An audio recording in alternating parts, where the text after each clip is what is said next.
the We Wreck Records podcast. 1950s dance club with like Jerry Lee Lewis playing backwards on the piano. I think it's about recidivism and going to prison, like heavy metal buzzcocks. That's about as happy of a song as I'll ever write. This week on the We Wreck Records podcast, we go deep into the belly of the beast with Melvin's 1994 classic Stoner Witch. I am joined by one of the most unique and wild characters in the land of rock and roll, Buzz Osborne. Now, Buzz shares a bit of a bald-faced lie that flew around over their previous album, Houdini. I fired Cobain from that session. Danny Goldberg insists that I didn't fire him, that he quit. When we worked with Kurt, I thought, what does a producer do? I thought we would work together on the songs. What do you think of this? What do you think of that? On Stoner Witch, Buzz wrote 95% of it. Would you want someone in your band to challenge your vision, or? Yes, I would love that. We learn the story behind Stoner Witch's iconic record cover. I want the album covers to look like it could come from, Coca-Cola or some big giant advertising agency. It looks that pro. And get some hard-nosed creative advice from one of the most prolific musicians out there. Be more aggressive with what you're doing. It's only music. It's not making sure the power's on. So buckle in for the ride. It's going to be a big one. You can suss the show, obviously, here on YouTube, Spotify, Apple Podcasts, or your favorite streaming platform. Shout out to our sponsors, Earpeace, Distrokid, Grillo's Pickles, AMG, and Rootless Coffee. Supporting them is supporting the show. So thank you very much for joining us. Let's go. Hi, welcome to We Wreck Records, a new podcast where we get elbows deep into the anatomy of iconic albums, brand new releases, and just music that's basically moved the needle in music. So today's victim on the operating table with doctor available is Melvin's 1994 classic Stoner Witch. So Buzz Osborne of Melvins, the centerpiece. He is the angel on top of the Christmas tree when it comes to Melvins. Welcome to the show. Thank you for having me. I appreciate it. So, Stoner Witch. First of all, an album is like a yearbook photo. It kind of captures who you were and what you were doing in this time. How would you describe like where you were at and what was kind of occupying your days at this particular moment in your life? I was living in Los Angeles. Mm-hmm. I wrote, I would say, almost 100% of the songs for that record while I lived in Los Angeles. Mm-hmm. I moved to Los Angeles in 1993. And so then it would have been, we probably had a few things that I had prior to that, but a few songs, but most of it was new. We had already done one record for Atlantic. Houdini? I thought that would be the only record we would do with them, and they picked up the option to do a new record. So I was like, okay, what do we do now? So we had always done our records prior to that fairly cheaply. We never had a lot of money to spend on albums, so the Houdini record was definitely the most we'd ever spent on a record, and that was maybe, once we added it all up, less than $10,000, it's a bunch of different recording sessions. And so Stoner Witch was the most we ever spent on an album recording wise, and probably the most we will ever spend on a record. And that was about, I don't know, maybe 20 grand. Producer, we'd worked with Garth Richardson. Yeah. And we did it with Joe Barresi. Mm-hmm. Garth had worked with us a little bit on the Houdini record, mm-hmm. and kind of finished it up after I fired Cobain from that session, that's a funny story in and of itself, because Danny Goldberg insists that I didn't fire him, that he quit. I don't know why, but okay, whatever. Kind of absurd. I read his book. What do you think? Do you think he's telling the truth? I wouldn't read his fucking book ever. I don't know. I was curious. He said a lot of weird shit about me that makes no fucking sense, and I don't know why he's done it. So I wouldn't contribute to, No. He said that we wanted Cobain to write songs for us, and that's why Kurt didn't want to work for us. I was like, I don't need anybody to write songs for me. I've written and recorded literally hundreds and hundreds of songs. Yeah. I don't have any problem writing songs. when we worked with Kurt, I thought, what Yeah. does a producer do? I thought we would work together on the songs. What do you think of this? What do you think of that? What do you think of the arrangement? I didn't want him to write songs for us. So Danny Goldberg saying that's just a fucking lie. And I don't know why he needs to do that. Why do you need to make me look bad? Why? I have never done anything to you. It's totally absurd. And I would say I demand an apology from him, a public apology. Otherwise, fuck you. I don't give a fucking shit about you and your bullshit book, Yeah. Sorry, I read it. I was. That's it. No, it's not. You can read it. I don't care. I mean, I have no idea why he would do that. It makes no sense to me. But I've had that happen a lot of times. I've had Nirvana biographers tell me what the truth was and how I was wrong about stuff. And I was like, okay, whatever. I mean, they're just. It's strange. I mean, I never really had a problem with any of those guys. I always had a problem with the people that were around them. Yeah, and it seemed like there was quite a machine. There was quite a machine moment. And we were talking, was talking the other day with the guys from Quicksand about how Nirvana, like breaking really big, was kind of the thing that made a lot of these underground bands think they could do something at a popular scale. And I never did. Yeah. I never thought that. That's interesting. What's your take? Yeah. I was already making a living playing music before Nirvana ever broke.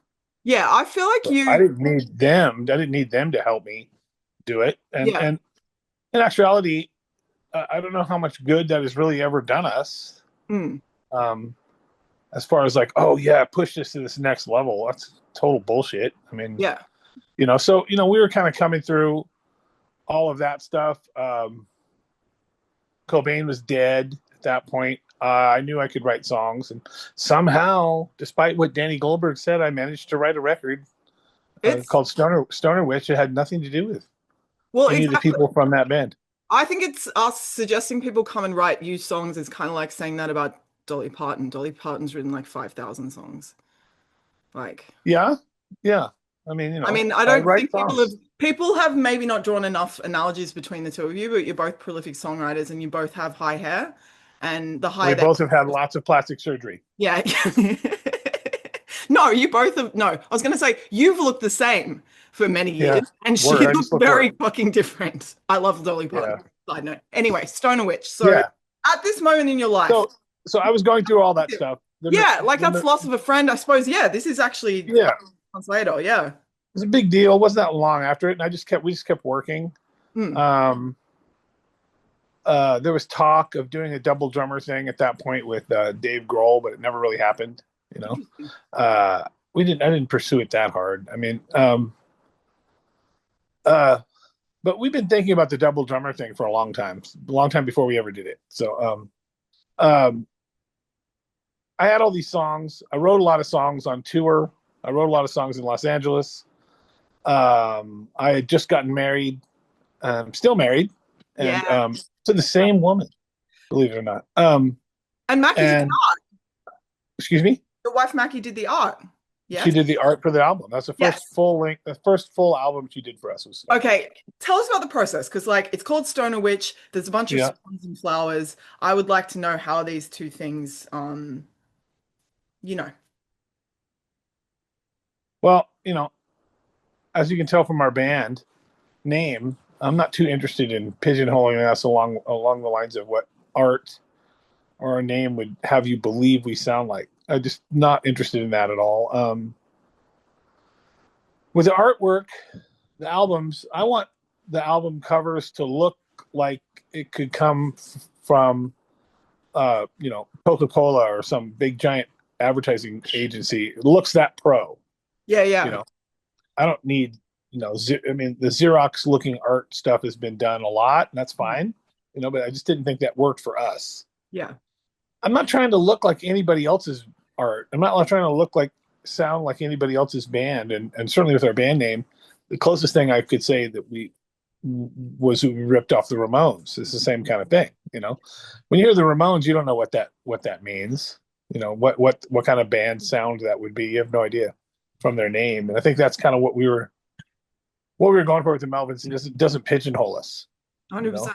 Well, it's like album covers were decided back then. Like people would go into a record shop, they wouldn't know anything, and they'd look at the album cover and make a decision. So I feel like the artwork played such a much more interesting role, I think, in people actually discovering your band. And I think if you saw the Stone Witch album cover and you got it home, there's a good chance there'd be some surprise and excitement, I think. Oh, maybe, I don't know. I don't know what people want. I have no idea. I don't know what they think. Um, how they decide what they like. I just really have no idea. Was I it don't know Mackie's what. idea to do the Swans? The Swans? We had some 1950s wallpaper that we really liked out of Yeah. this 1950s wallpaper sample book, and she took that and then changed it. There's a certain percentage you have to change stuff to make it your own, you know. Mm. And then, but she's a graphic designer, so that's kind of how that world works. Mm-hmm. You know, unless you, and then we've used a lot of copyright free stuff, and we did that as well on that record. Yeah. But Atlantic was very diligent about making sure we weren't doing something that we were going to get sued over. Positive. You know, and yeah, and so it was all done very legally and very professionally. Yeah. Know? So it was the first time I'd ever worked with a graphic designer. We had worked with on the whole album package, you know.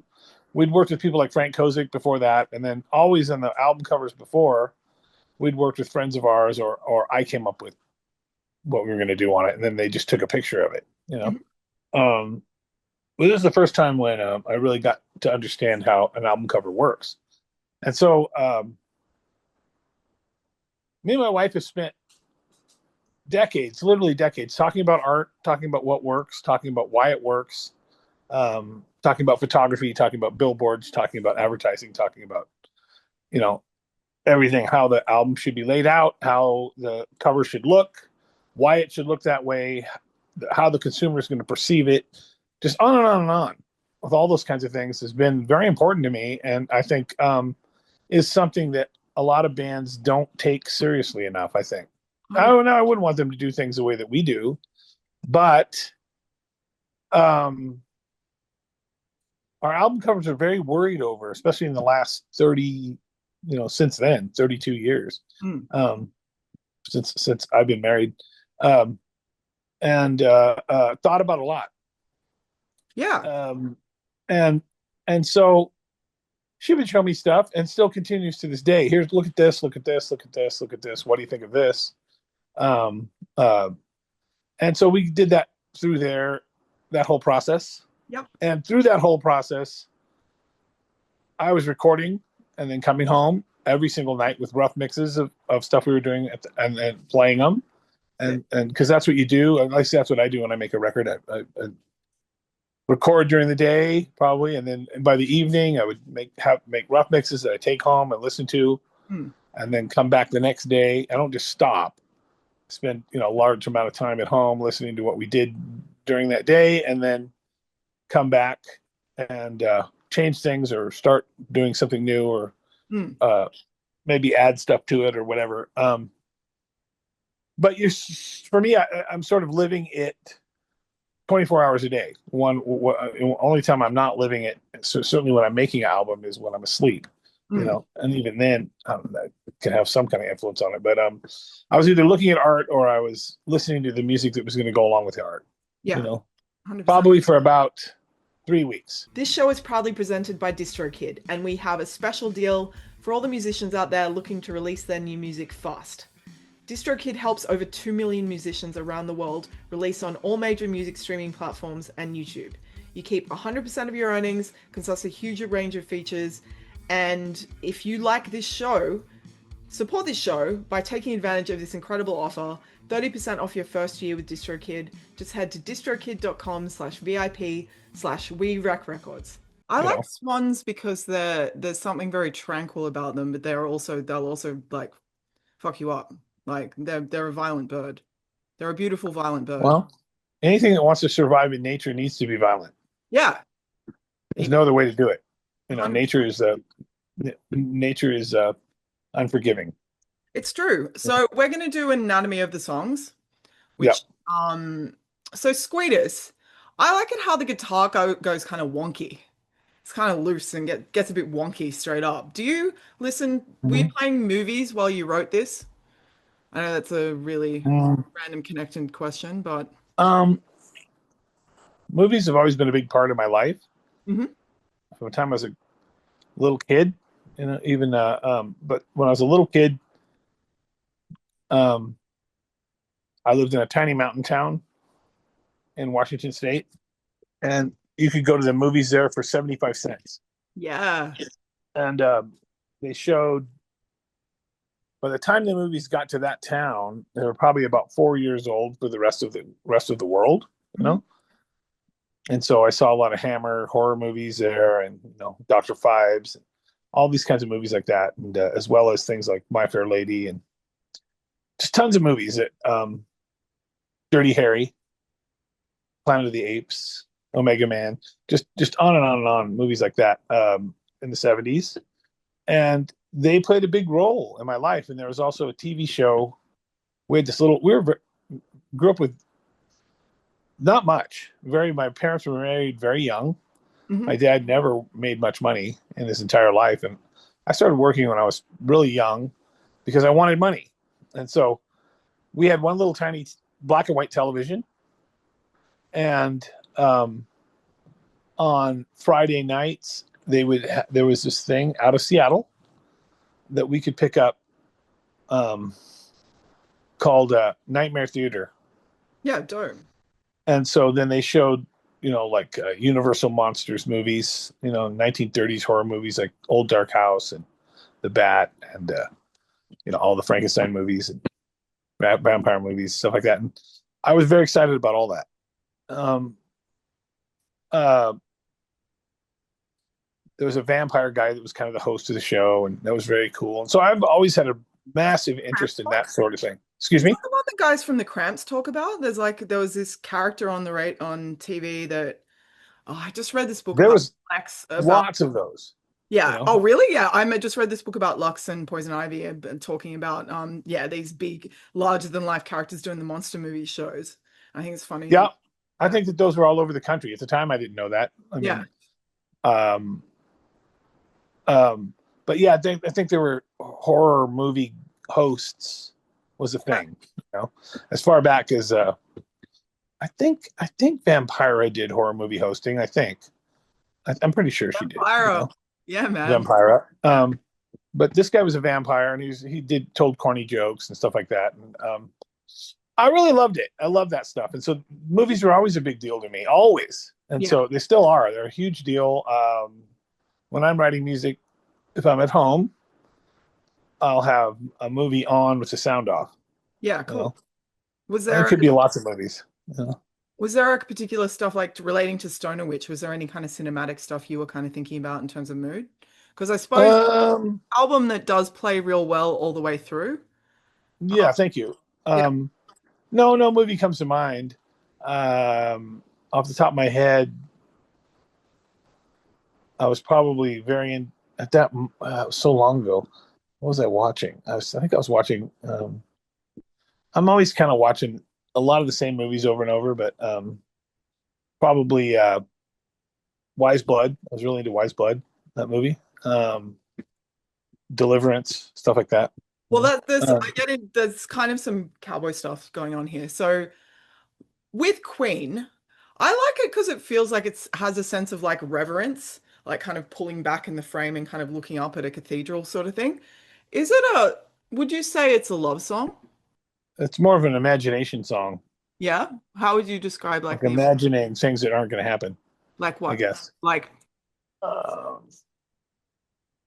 well, Queen could be a lot of things. Could be the band. It could be a homosexual. It could be the Queen of England.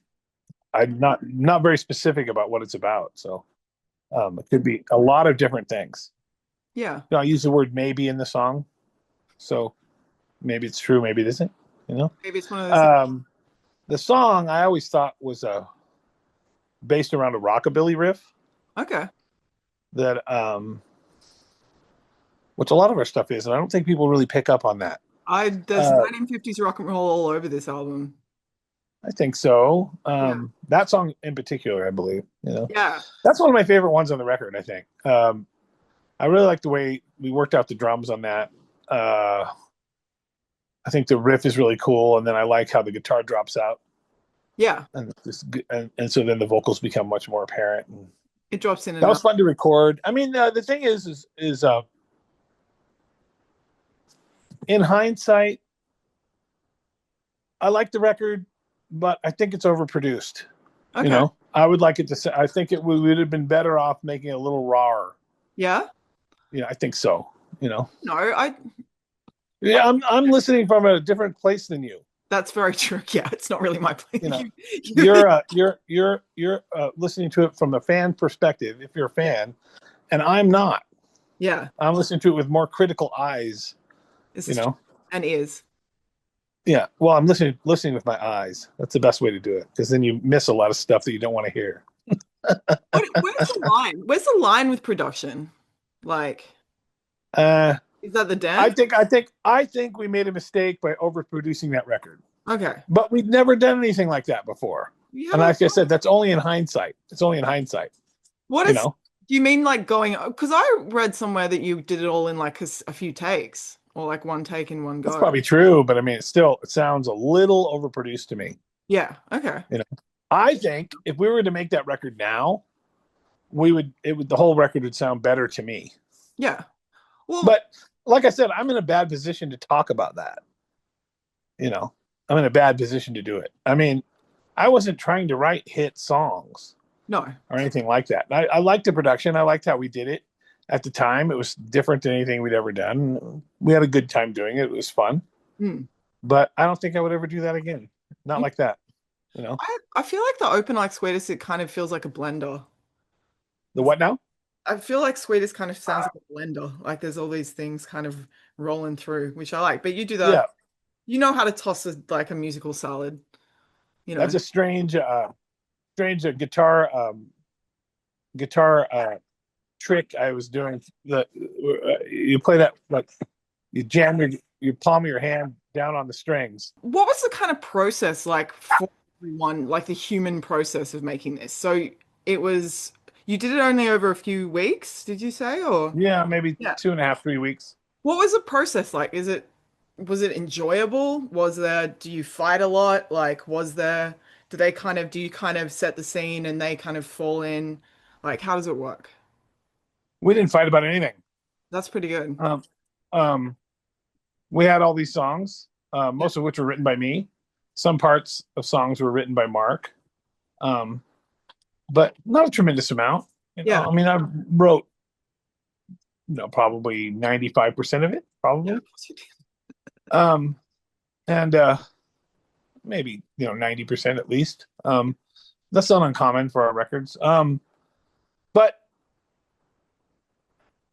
we, like, for a couple of days before we went straight into the studio, we went into a rehearsal space with Garth, the producer, and we went through all the songs, what we were going to record, and showed him. So I don't think he changed anything at all. They're pretty much as we had, which is, maybe a little disappointing. I mean, I just have never had a situation where someone else came in and helped out with stuff. Like had a better idea kind of thing. Yeah, why don't you try this? Why don't you mix this up? Like all the way I ever heard Bob Ezrin work with Alice Cooper and Kiss, and real production. To me, production is from the rawness of the songs all the way through the performance and everything. Yeah. Like I heard people like Steve Albini say, well, you shouldn't produce a band. Well, yeah, maybe you should, Yeah. Maybe you should. Maybe you should help out. Maybe you couldn't do it because you didn't know how to do it. Yeah. What do you think producers like Rick Rubin who just lie down on the couch? Do you think that he's contributing? I don't know anything about Rick Rubin, really. I mean, I'm not a big fan of his production as far as I like a few of his records. Yeah. I like records that probably Rain and Blood. I think he did the Run DMC Raising Hell record. Okay. But I'm not a big fan of rap music in general. Some of it I like, but most of it I just think is just It's just not for me, It's just not very interesting musically. I don't know. People love that stuff, and it's over my head. I've never. I saw, I saw a lot of rap bands in the '80s. Like I saw Run DMC on the Raising Hell tour, Hmm. and it was good, but I'm not. It's not enough for me. Well, it's a vehicle for I a, want to see a whole band. don't you reckon it's kind of a vehicle for a vocal and like the whole Yeah, I concept. mean, it was cool. A lot of people don't do, and I feel like you yeah, it's a bit more of a holistic world. And like so like Sweet Willy Rollbar, we're just gonna roll through the songs. I feel like it's like an underground 1950s dance club with like Jerry Lee Lewis playing backwards on the piano. Like Yeah, this is what I'm gonna do. I'm gonna give you some visuals and we'll start from there. And like a bit of danger, like what kind of Chuck Berry represented at the beginning of rock and roll, where they, all these kind of rock and roll songs happened and then they got whitewashed and it was really, I don't know, I've been reading a bit about this time in the world and I think it's quite an interesting one. And I think there is something about Sweet Really Rollbar that kind of conjures that for me. What about for you? yeah, that's a good song. We played that one a few times outside of, we've done the whole Stoner Witch record before. Mm. That was a fun one to do. I got the song title from a cartoon Yeah, called a Tom Slick cartoon, which is a cartoon from the 60s. you're right. And I really liked that name. That was the name of a race car driver in the cartoon. And, it was a fun song. It was a fun rock song. A very, yeah, very, I don't know, not, I don't know if I'd put it in my top 30 favorite records or songs I've ever written, but I like it. Yeah. It's fun. I don't remember anything in particular about that song that was standout-ish to me. Yeah, fair play. What's your It was take? good. What's your take on 1950s rock and roll?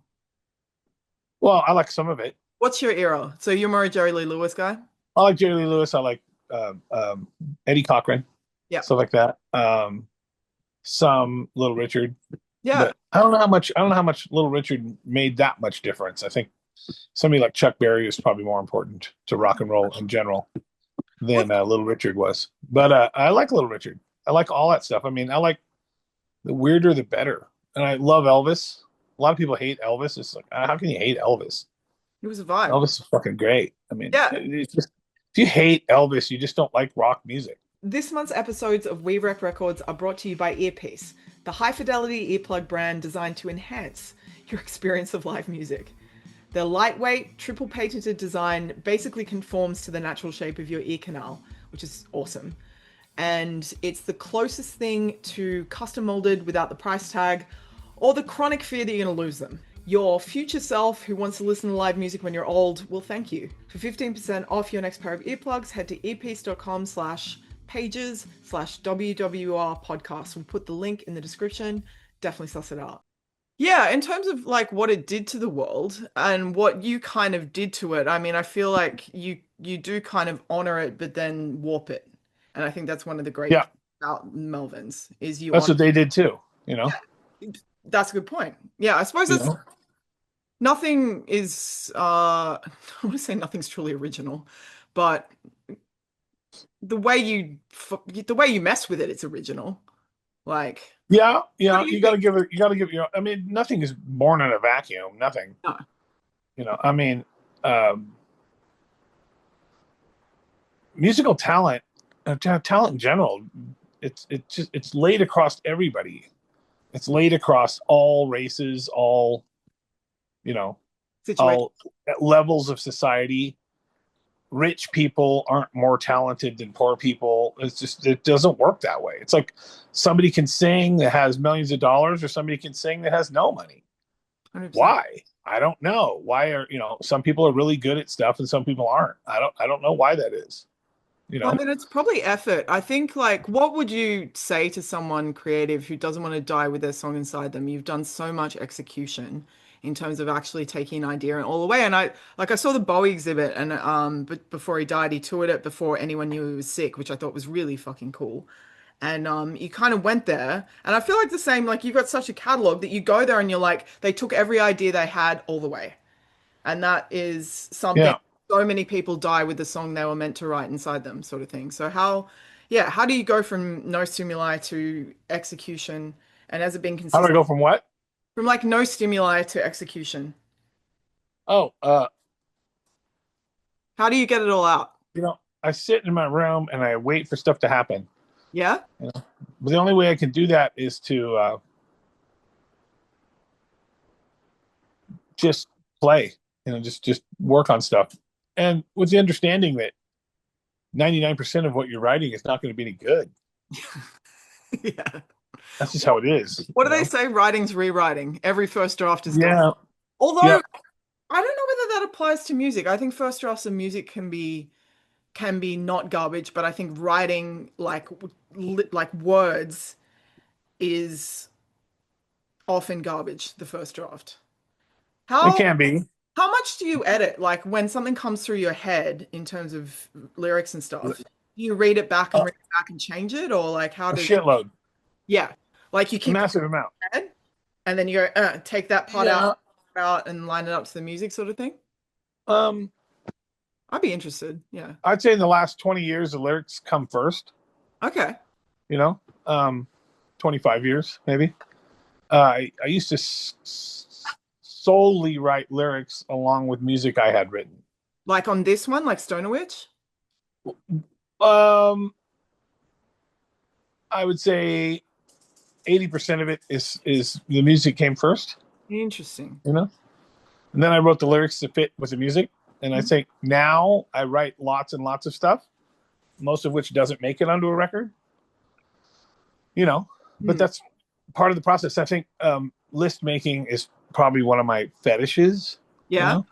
As far as like I can't not do it. You Like know, list of song ideas or lists of like lists of everything, you just might everything, like making a list. everything I need to do. I'll make phantom tours that I want to do, including days off and What everything. How you would do it, you know. what's on your list? What's on your desk today? What list is on your desk today?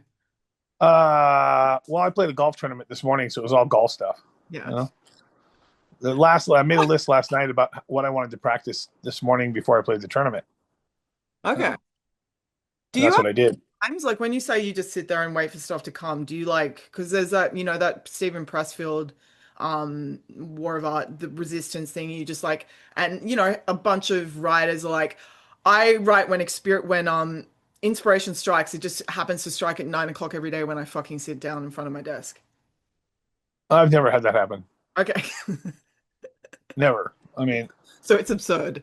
I picked up the guitar thinking I was going to try to write something and just have nothing happen. Yeah, it's fun. It's Or stuff happens, but it's just not very good. You well, know, on lyrics, so Revolve, we're the just lyrics. moving through the record. You can bet he can diddle with the promise in the power of another day. I love that. There's so much going on. It's I like, think it's I think it's fiddle, not diddle. oh, You know, I I think. you're Yeah, probably right, eh? I might be right. That was a I, long time ago. yeah. No, it is. They auto-corrected me and now I'm silly. Um, I don't the know, Revolve diddle is would like riding horses and being a cowboy. diddle would work. That's what you think it is.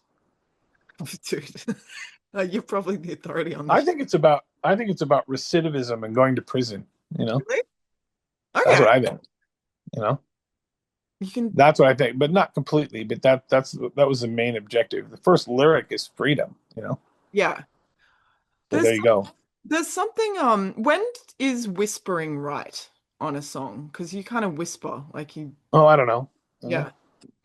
A lot of times I'll have some idea about what I'll do. I'll make a demo of a song, and I'll have some idea about how I want to do the vocal, and then I get in the studio and listen to it, and it doesn't sound right, and I'll Yeah. change it. I suppose I'm that's, an accidentalist, very much an accidentalist when it comes to that sort of thing. I will realize really quickly I don't think this is right, and I'll change it yeah. right there. It's just like I don't want to continue just because I wrote it this way doesn't mean it's the right way to do it. And maybe that's why you have been so prolific that you're happy to keep not getting stuck on stuff that you try and like shoehorn into what you're doing and you can kind of free form through it. Well, one mistake I think people can make is just going back and doing what you think worked the first time. Yeah. I think it's a mistake. You know, be more aggressive with what you're doing. It's only music. It's not ultimately, it's not like, making sure the power is on for the day in your house. It's art, and art is extra in your life. That's what it is. It's for when you get off work, for you to unwind while you're outside of making a living for yourself every day. That's what art is for, whether it's movies or paintings or, even it could be a rug in your house. It could be music. That's what I do. I try to provide people with something that they don't get in their normal life. That's it. And you're writing a song. I mean, I don't have to be that direct. Bob Dylan was never direct. I mean, I don't think that any of his songs were specifically pointed at one thing. It may have been, but you can interpret it a lot of different ways. Yeah.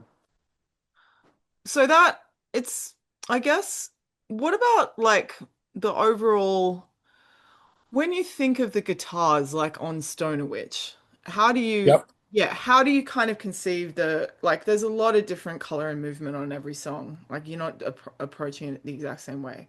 How does the guitar, what's its job, I guess? It's a vehicle. It's a tool. I spend a lot of time realizing what I don't want to do with the guitar. Like on this album, for example. There's a lot of things I don't want to do myself. And so Mark played a little bit of guitar on it because he would give it a little bit different flavor than I would. Yeah. And so that was kind of cool. Maybe do an overdub here and there. And I'm not very tied to like what instrumentation I'm going to use. Like I use a lot of different guitars. Yeah. A lot of different amp setups for this one. I would switch between them. And I'd have them set up in a room. And then the producer, Garth, had this switch box where I could plug in and he could just click one on, one off, and I could just try them all out, whatever, like 4 or 5 different setups, How do you choose which guitar? We just listen to it with a track. Play a little bit and go. Play the song and then try it. Nah, let's try this, let's try that. And then I would try different guitars. I've talked about this before, but like with Stoner Witch, I'll have people say stuff like, I use a lot of different guitars live. I use last 20 or so years, I've used mostly aluminum guitars or Travis Bean with wood and aluminum. They go, I really liked it better when you used a Les Paul, and like on the Stoner Witch record. And I'll go, well, what song on the Stoner Witch record? And I'll go like Revolve on that. And I go, well, don't use a Les Paul on Revolve. That's a Jackson and a Mustang, and the solo is played with a Fender Stratocaster. So you don't know what you're listening. You don't know what you're talking about, know? And I don't care in the studio what kind of guitar, as long as it does the job. Yeah. And it feels right. I think making records and playing live are totally different things. And that's the way I want it. I don't believe maybe there are fans out there stupid enough to think this, but I don't believe they think they're at a live show when they're listening to a record. I don't. No. Well, you get to play with the palette without the immediacy of you got to solve problems. You're like a gymnast. Yes. Yeah. That's it. Alchemy. It's all alchemy. You got to land the jump. Like you can take a bunch of times to land the jump. You can fall on the tarmac is not the right word when you're in the studio. And I guess, I feel like what do you enjoy more is a really lame question, but what do you enjoy the most of not having an audience in front of you? I can change my mind instantly. I can stop and go, that sounds like crap. Let's try that again. Yeah. But we did that really fast. We did the record really fast. I mean, we probably tracked Revolve the whole song in one day, and then sit there and spend a few days listening to it and then go back and, while we're doing other stuff, and then, let's do this. Let's put this on there. Let's try this vocal. Let's try that vocal, But we still play Revolve. Revolve's a popular song with people. I think a lot of people like to hear it, and I like to play it. I think it's fun. It's like a Western. It's a good song. But you're saying it's like jail. You're saying it's about jail. Could be. Like recidivism, which means you go in and out of jail. Yeah. Yeah, I thought I would say it's about that. to some degree. That's a big problem. People get Yeah. stuck in them patterns sort of thing. Like if you like had another life as a criminal, what do you think you would have gone down for? Mm. Uh, Well, I did commit a lot of crimes when I was younger. Really? Like what? Mm, You're not gonna get done now, Buzz. Like, excuse me. this is a safe space. You're not gonna get no one's gonna show up. You're not an Yeah, immigrant. you're No right. The one's gonna worldwide drag you internet, into a van. the worldwide internet is a total safe space. I've always felt that way. You know? But what? No, when those people get together, it's a kangaroo court, and Yeah, no pun intended. Since yeah, you're in Australia, yeah. We're always I'm kangaroo. not really interested in playing those games with Yeah, people. They'll misinterpret what I'm saying, fair play. and at this point, I just have no energy to try to defend myself Okay. about Well, things I I was did in the just asking past. about petty crime. A petty crime I don't. Let's just start with vandalism. How about that? Yeah. Like You like spray painting words on stuff. That was one thing. Yeah. Burning stuff. You know, Yeah. No burning. churches. Excuse me. No churches. No burning no No, no, I wouldn't have burned a church. not in Um, Oslo. I would have maybe burned the school down, but I never did. Yeah. Did you like school? But I mean, I didn't. When I was younger, when I was in my teens years and into my early 20s, I didn't care what happened to me. I didn't care at all. So you You weren't know? conceiving this kind of long thing in terms of like a long career, like where you make music forever. Oh no, no, No. no, no, not. I didn't start playing guitar till I was 17 or 18, Yeah. and so that would have been. I graduated from high school in 1982. Hmm. If I had to do it over again, I would not waste that much time in school. Yeah. You know, I would have quit long before that. And it was a total waste of time, and I think it did me more harm than good. What do you think? How did it change the way you acted as a creative person, or did it kind of make you more creative? No, it made me less creative. There's no stimulus whatsoever in school. Mm. There's nobody there doing anything other than shutting you down. Yeah, which is They're force feeding you a bunch of garbage that has nothing to do with reality, being taught by a bunch of morons who've never ran a business or done anything in their life except teach people. it's I limited. don't like it. I don't like the whole idea of it. These aren't artisans. These are charlatans. Did you do art and music in school? No. Yeah. Did I do music? Yeah. No, I did an acoustic guitar class in 10th grade that was counterproductive at best. Interesting. Learning how to play Jimmy Crack Corn and stuff like that didn't do me any good. You did well, Road Bull feels like a war song. Be war, need freedom. That's a I like them. Yeah. It's I really had those ideas for that, and then we went in and I knew I wanted it to end weird with the whistling and the drumming and all that stuff, and it was really fun. We should play that one again live. I haven't played that. We haven't played that in a long time. Yeah, I feel like You know? the end of it is like everyone walking arm in arm, like camaraderie, like in the armed forces. Yeah, it's like Bridge in the River Kwai or something. I guess a subsequent question is where do you find truth? Is there truth in the world? Are there sources of truth that you trust? Um, yeah, I mean, there's lots of books I like that I feel like hold a large amount of truth to them, whether they're completely true or not. Uh, that whole saying, everything a politician says is a lie. That's from Nietzsche. Yeah. Straight from Nietzsche, and I believe it. I think he was right on about all that stuff. I don't. He's 100% right on about that, and he also said every bit of money they use they took from someone else. So that's kind of where I'm at my age, 61 years old. I'm not falling prey to any of this nonsense. I'm not playing those games with people. I refuse. Yeah. So I'm only focus on things I have control over. That's it. That's really important. And I think That's it. the great And thing is, yeah. I get truth from my wife. We are a really good team, as far as that's concerned. And there's friends that I have that I talk to. But like all the rest of it, it's just window dressing. And I don't believe I don't believe most of the stuff that people tell me. I can't remember who said it. Maybe it was Mark.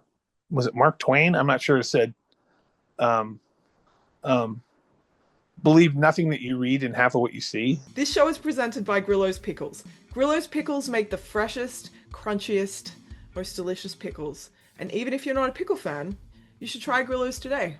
Why not? Live a little. You can find them in the refrigerated section of your local grocery store. So chill out and eat a pickle. I kind of look at like having an artistic partnership very aspirationally. Like I see, people like you guys where you've had this relationship for a long time and been kind of, like made things better and all that kind of stuff for each other. Most of that's been me on my own. Yeah. Most of it. Really? Yeah. Writing all that on my own, most of it. And I'll come in and we'll elaborate on it. But my bandmates have never had any idea how much time I spend on stuff. Really? They have no concept of it. Well, it's kind of your little, I guess you kind of go into your little world and create worlds. Yeah, I'm kind of always was thinking about all that stuff. Or they don't have any idea about how much time is spent on the record covers and all the extra work that's involved in all this. And I'm fine with that. Yeah. That's okay. I have carte blanche to do whatever I want. And that kind of freedom, like that's the whole thing, right? Like, would you want someone in your band to challenge your vision or? Yes. Interesting. Okay. Yes, I would love that. Yeah. It just doesn't happen. Yeah. Well, you've got a fairly strong one, man. Like, Yeah. There's not like I don't think there is as many people who do dedicate themselves wholly to at that level kind of thing. And I guess maybe when they see someone who has climbed the mountain higher, they're like, well, what do I have to say? But maybe they should have something to say. I don't know. Yeah. I'm not in control of them. No. They do what they want. They do whatever they want, whatever they think is right. Yeah. We come together. It's imperfect, but nothing is perfect. No one's perfect. Maybe it's no situation is perfect. Maybe I do what I can. I do what I can. Excuse me? Maybe everything that happens is perfect. Maybe. Compared to what? Like I said before.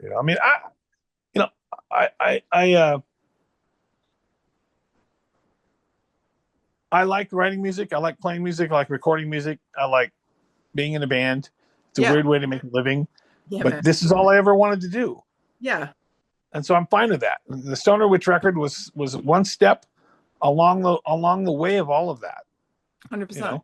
Yeah. And I like that record. I don't want to give people the impression that I don't like the record. I do like the record. It was exactly how we wanted it to sound at the time. 100%. Well, yeah, like At the Stake, Witches Burning. Oh yeah, At the Stake. That's a good one. That's a good, okay, I've got like Witches Burning, Slow Motion, Strobe, Regret, Sorrow, Longing. The guitar's rippling like a smoking cauldron. What does Leave Me Horror Day mean to you? Excuse me? What does Leave Me Horror Day mean to you? I don't know if that's the lyric. Can't remember what exactly the lyric is. Keep fucking with me on this shit, man. What's funny is a lot of time we put lyrics on a few records. Yeah. But a lot of times people get it wrong and I just leave it. Yeah.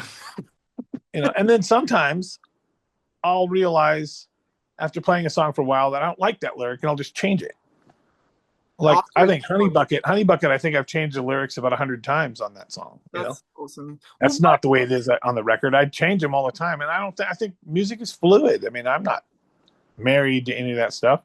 One of my favorite records by one of my favorite bands is The Who, and they did this record live at Leeds. And if you listen to that, I think it's arguably one of the greatest live albums ever. But if you listen to the versions of those songs on that record, they're vastly different from the recorded versions. And I was heavily impressed with that, and it left a deep mark in me from the time I was a teenager. Oh, things don't have to be exactly as they were on the record. Yeah. That's kind of a profound thing. Yeah. And so I always knew these guys are my favorite band, or one of my favorite bands. And if they can do it, I can do it. 100%. Well, it's not that precious. It's just songs, What is something someone wouldn't know about At the Stake in terms of the conception of it? I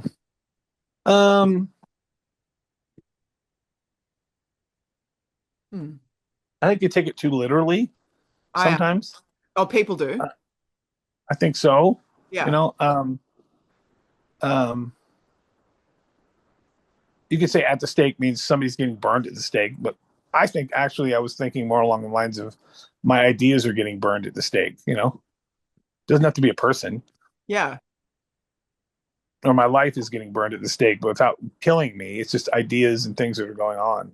It's cool. You're burning all of my preciousness as far as my ideas and things to the ground with your boredom and stupidity. You know. Yeah. And if I'm around you much longer, I'm going to blow my brains out. You know. Yeah. You know. I think You've it's fun. burned me at. You've burned everything, my essence, at the stake. And if I give you too much more power, then I'm going to do something drastic. Yeah. It could be that. It could be along those lines. Do you Yeah. feel like you've had adversaries? Like your like adverse like challenges in like your Oh life? yeah. Who Oh, lots. Yeah. what kind of what kind of people are they? Like Oh, lots of people. I mean, yeah. there's.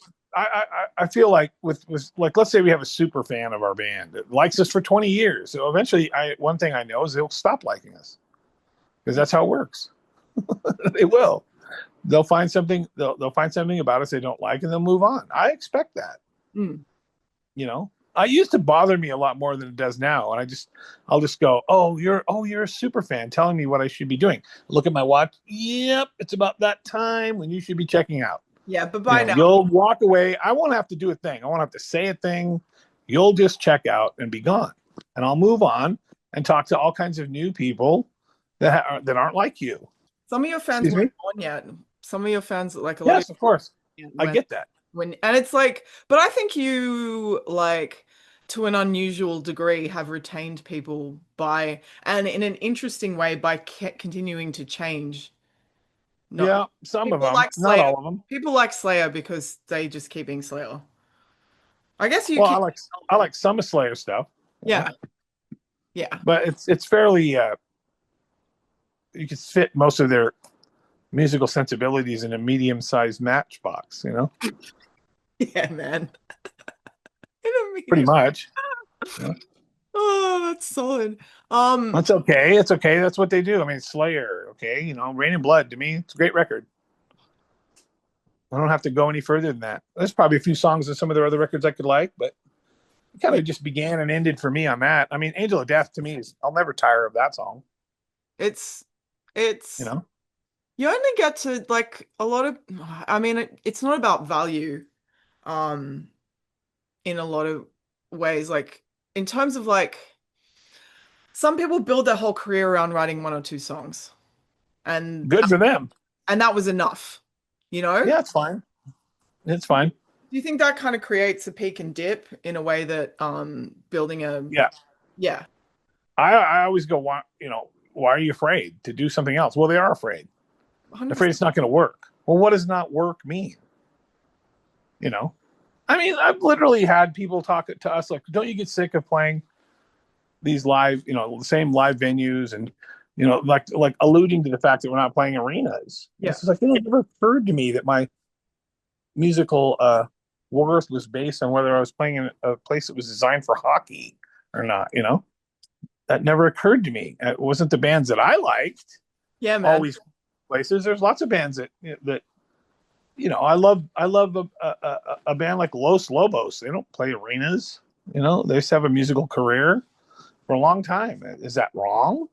It never occurred to me something that absurd. And so it's like, I should feel somehow lesser than because you're looking at me. Well, you haven't sold out like some gigantic place. It's like, yeah, I never expected this to play anywhere. The idea of playing on a stage at all was something I couldn't even comprehend. Or making a record, that's just absurd. That's crazy. I didn't start this band to make records or play arenas. I always wanted to play on a stage and have a band that played live, and I never even considered any of the rest of that stuff. Well, So yeah. why would I think of it now?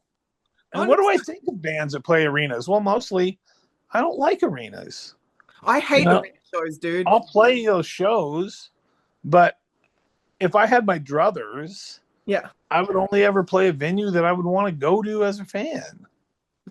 I think arena shows suck. You know, Like you're I'm always not far away a from old.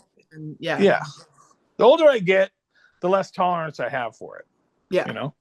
Now, does that say that I'm sorry I saw Van Halen in an arena in 1980? No, I'm not sorry Oh man. about that. That was really good, but it would have been better in a smaller place. You know. Well, it's kind of like that whole 70s thing. Like I wasn't there, but it seems like those were the two divergent like things, like going wanting to be as big as you possibly can and wanting to be as close as you possibly can to the fans, like far away and close. I don't know if that's true. I think it's the same now. Yeah. Bands want to play gigantic shows. My wife always tells me, "You forget about the ego tax." You know, What they have what this giant ego, an ego tax that they have to pay. You know, it's like, well, why does a band that doesn't have to play these festivals? Why do they do it? And she goes, because they want to walk out in front of on a stage in front of 40,000 people. yeah. There's an ego tax they have to pay.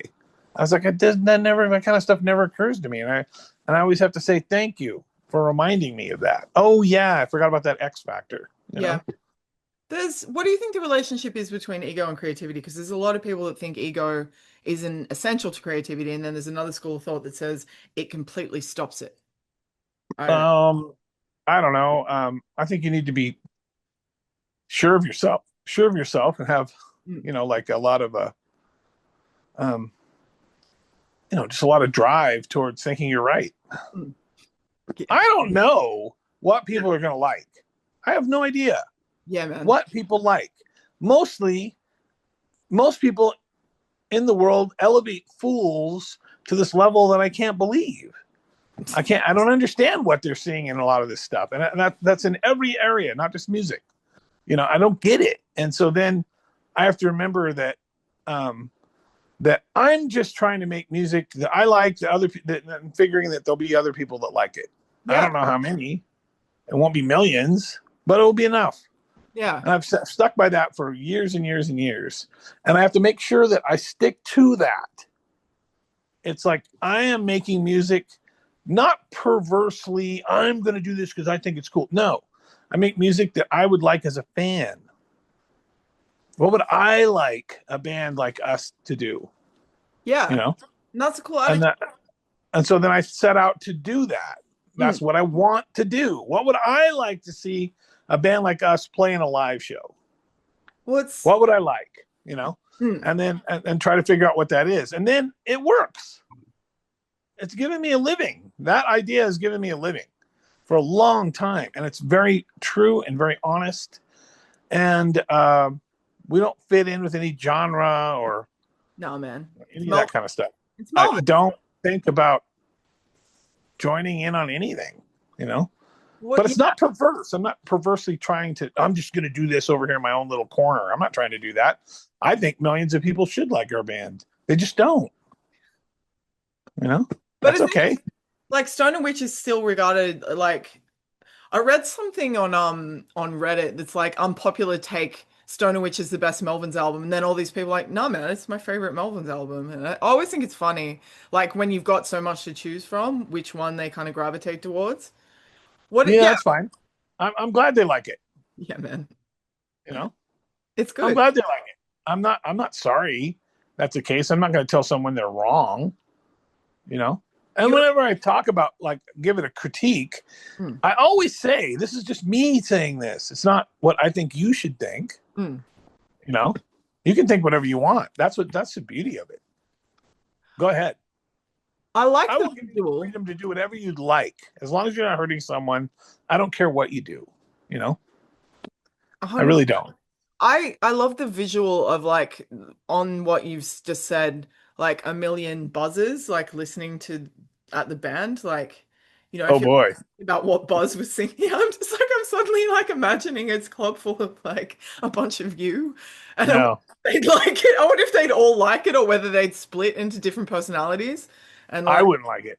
I don't no, want to be around a bunch of people like me. I Yeah. know, but it'd be a great visual. It's There's a Twilight Zone episode, original Twilight Zone episode, where this guy is this curmudgeon guy, and he wishes that the whole world was like him, and so he gets his wish. yeah. Turns out it's not very interesting, and he hates it. It would be too much for me. That's why I say I want you to do what you want. You have your own experience. You know, I'm the hero in my world. Yeah, man. You do you do, and that's fine. You know, That's a good attitude. Magic Pig Detective. that's a fun one. Yeah.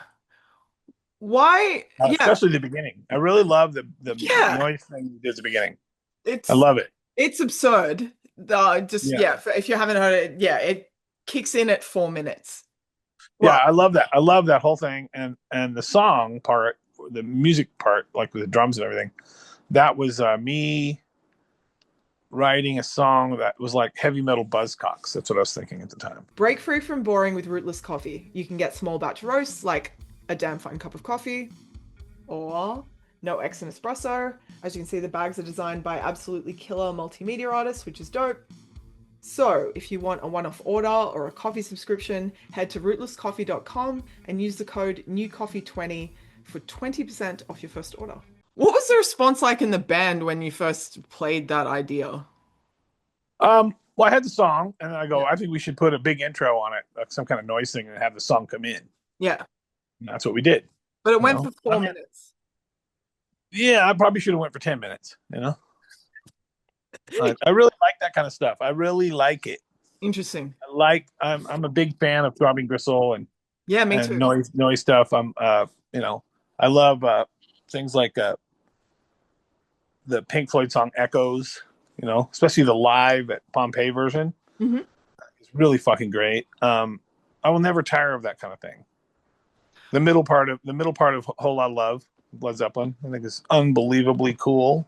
The best part of the song probably should have went on another 5 minutes. I think, you know, I have the ability to listen to long things like that without any trouble. That's Doesn't, you know, that's why I'm such a big fan of the Swans and bands like that. You know, especially the Raping a Slave era. yeah. Michael You know, Giro's, I could, that's yeah, great. that's a voice. I would like him to just voice the world, like maybe like train announcements, like various things. Like if it was everything was, Yeah, I mean, we'd that'd be good. get bored of it, but at the same time, it'd be kind of excellent. He's got like a Tom Waits kind of, but like his own thing.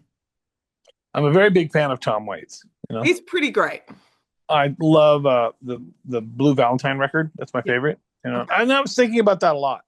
Yeah. Like that song Goose Freight Train. That's definitely a big influence Yeah. on that. You know, That's interesting. What is the biggest mystery you've solved? God, I don't know. I'm sorry. No I'm idea. like trying to do songs and then a bit of a wild card kind of thing. Yeah. Sheeval? Oh, Shiva was great. That was really fun to write. You know, Yeah. Yeah. What's the something simple we riff. wouldn't know? What's something we wouldn't know about that tune? That's about as happy of a song as I'll ever write. You know,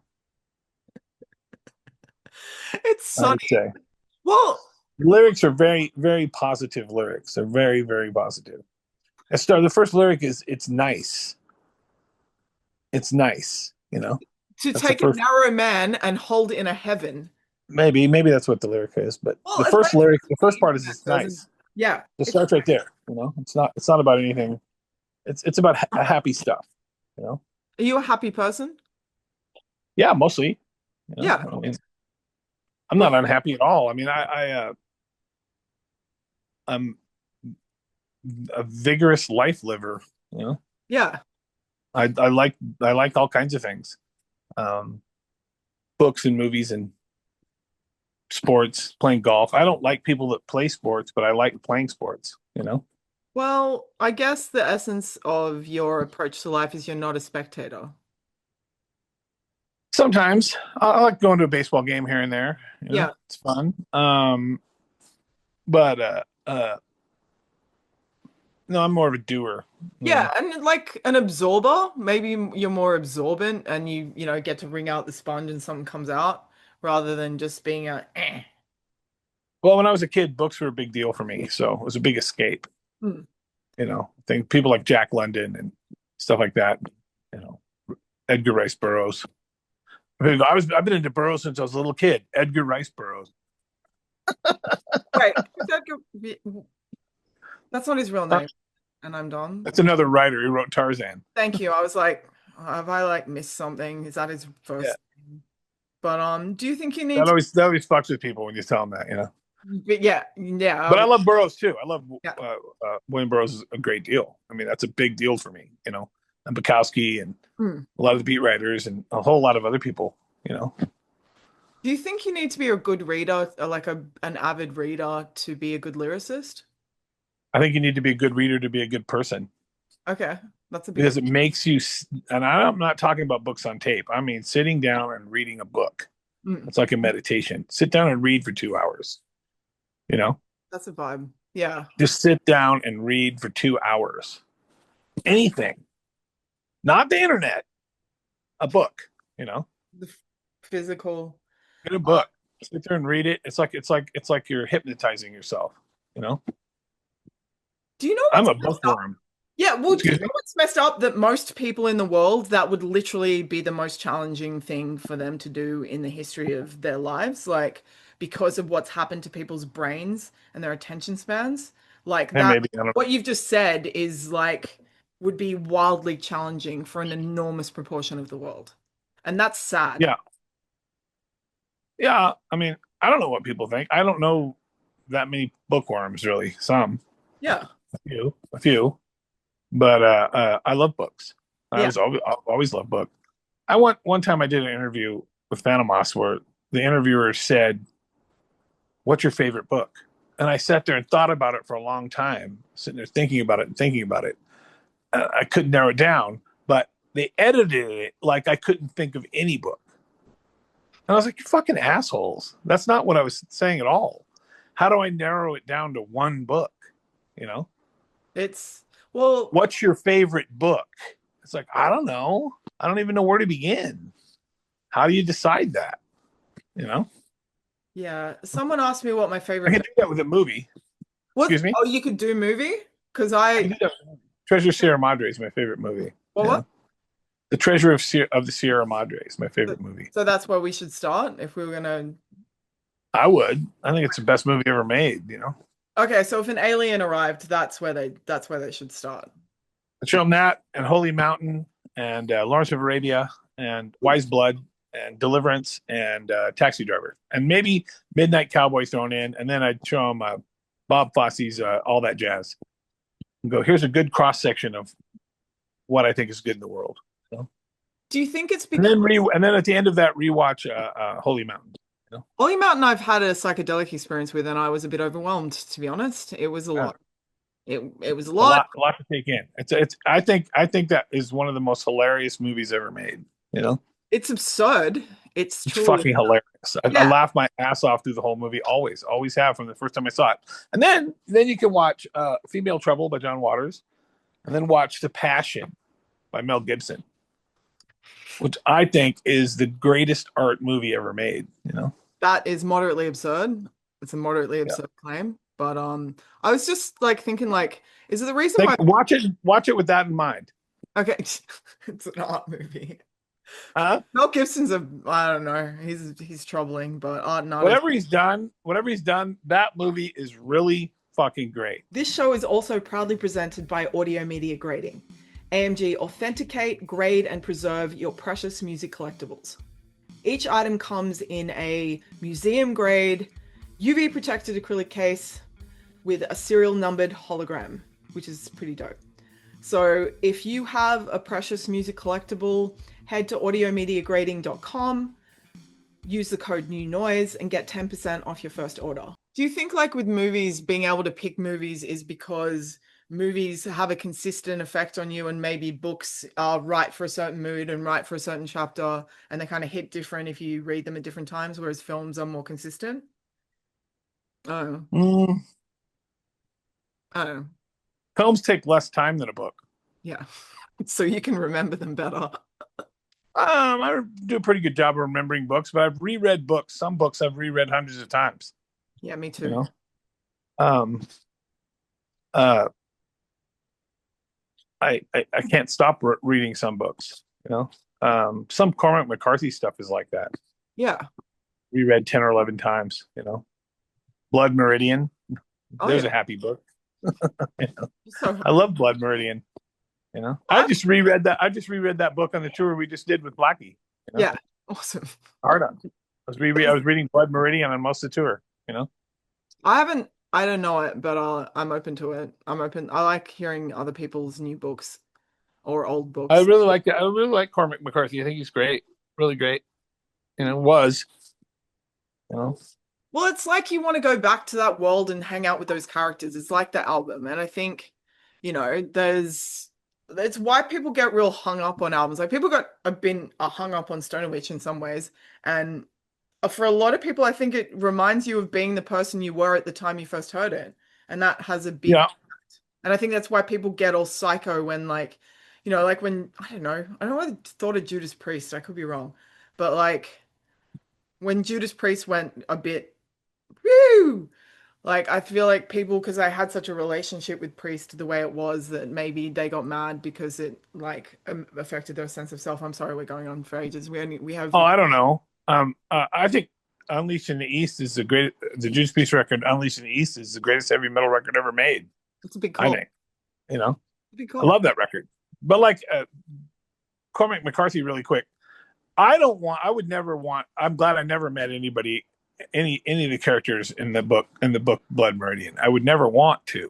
You know, it's an absolutely fucking terrifying book. You know, But you're compelled to spend time with them in a. as an outsider and an observer, I would be more than happy, and I will be in love with listening or reading what he says and the way he describes every single scenario in a book of that nature.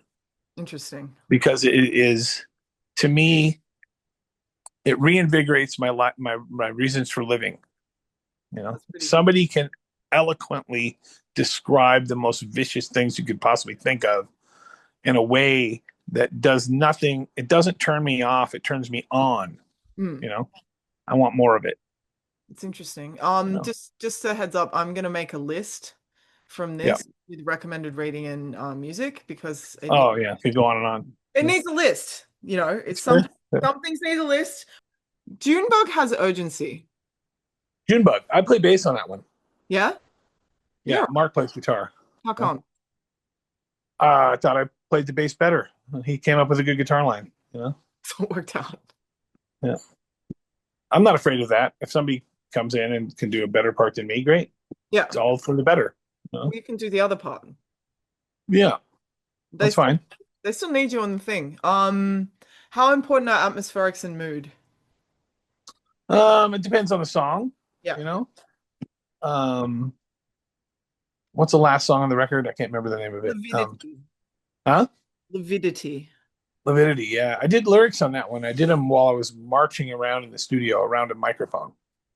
It's hard to hear them, You were you like know, you were marching around. marching in a big circle around, Do you often do saying these lyrics. Huh? you often do a circular pace? Yeah, around in a circle. A lot of times, if I'm confused about something or or or insecure, I'll walk in circles, a pace. That helps me, you know. Then you find it. Well, I don't know. There's something about movement that tends to make the energy joules shift a bit, right? Yeah, well, there's a thing that we have called the vibrating platform. You Yeah. stand on it, it vibrates the shit out of you. It's a fucking amazing. It's unbelievable. It's one of the most invigorating things I've ever done. I would highly recommend it. When do you do that? I do it multiple times a week. You get on a vibrating platform and vibrate it. And stand there and vibrate for 5 to 9 minutes. That's, that's super wild. I think Really great. I don't I know would why highly recommend it. It's it's called the like vibrating platform. Look for it. Look for it. They're really fucking awesome. it's like the Diet Coke version of electroshock therapy. Yeah, I've never tried electroshock therapy, but I think yeah, it's less caffeine than that. Yeah, man. It's not I don't know, like yeah, that don't know why I brought it up, but like yeah, that shit's crazy. That literally. And What?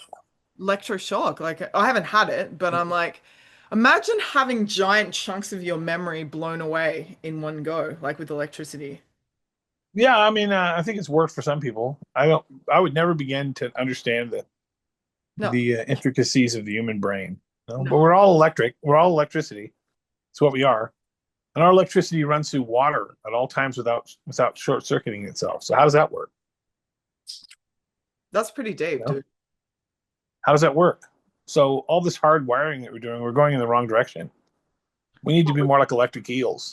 Electric eels don't have any hard wiring. It's all in water. Yet it still works. And that's where the newest technology will come from. It won't come from hard wiring. It will come from water, electricity and water running at a much more efficient pace. You have to figure that out. They're going in the wrong direction. You know? I've literally never thought of this. So thank you for You're filled with electricity all the time, no hard wiring, in water, and it is not short circuiting. We don't understand how that works at all. We don't know a lot, man. It's like we don't know anything. It's like neuroscience has only been going for 100 years. It's like all of psychology and psychiatry and medicine. It's all just throwing stuff at the wall and seeing what sticks, and they still don't even know what's actually sticking. Like, it's kind of mind-bending. If you think about on an atomic level, you can't destroy anything. No. So you're still here. You're still here even when you die. Your atoms don't go anywhere. They're still here on some level of it. So eventually, the resurrection will come from science and won't come from God. Yeah, because they'll figure out everybody that's ever been here has always been here and will always be here. They can't get rid of them on that level. So once they figure out they can bring everybody back, and when they bring everybody back, it will be a new world that they're bringing them to, that will be heaven compared to what we live in now. So all of this stuff is science. It's not religion. Yeah. Religion and science are the same thing. Well, they're all leaps of faith. What did I hear? That science is the language of mysticism. It's all leaps of faith, all of it. And until they start realizing that they're talking about the same thing, nothing will go forward. No. Well, I hope we look to electric eels to look to the future of electricity. And I do have to say that if we all did come back, this place would be crowded. And no, they'll figure it out. Yeah. Have you driven across? Have you driven across Australia? There's nothing there. I can't drive, so there's nothing across Australia. There's almost nothing across the United States. There's plenty of room. Okay. Plenty of room. On that note, we just so Stoner Witch. Yeah. There you go. That's the end of the story. Thanks, Buzz. Thank you. There's a lot of things to think about, so I hope you guys enjoyed the new Noise podcast, We Wreck Records, where we wreck records and also wreck life and the mystery of it. There will be a reading list and musical list and get on a vibrating platform in the descriptions. Yes. Thank you for joining us. Thank you. Good day.